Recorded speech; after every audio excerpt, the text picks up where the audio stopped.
Lëviste i armatosur me pistolet me vete në Fier, kapet në flagrancë edhe vjet në pranga 57 vjeçari, i dënuar më parë për vrasje nga operacioni policor i koduar Pathway.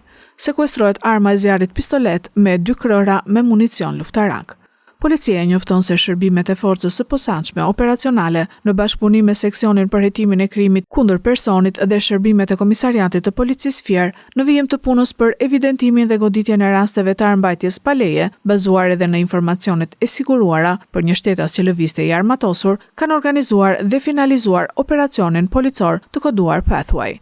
Gjatë operacionit, shërbimet e policisë kanë kapur në flagrancë në një lokal në fermën Çlirim, shtetasin PM, me një armë zjarri pistolet me 2 krora me nga 7 fishek që i mbante në çantën e dorës. Në vijim të veprimeve procedurale, specialistët për hetimin e krimeve të komisariatit të policisë Fier arrestuan shtetasin PM 57 vjeç, banues në fshatin Sulaj Fier, i dënuar më parë për vrasje. Materialet procedurale ju referuan prokurorisë së Fierit për veprimet të mëtejshme.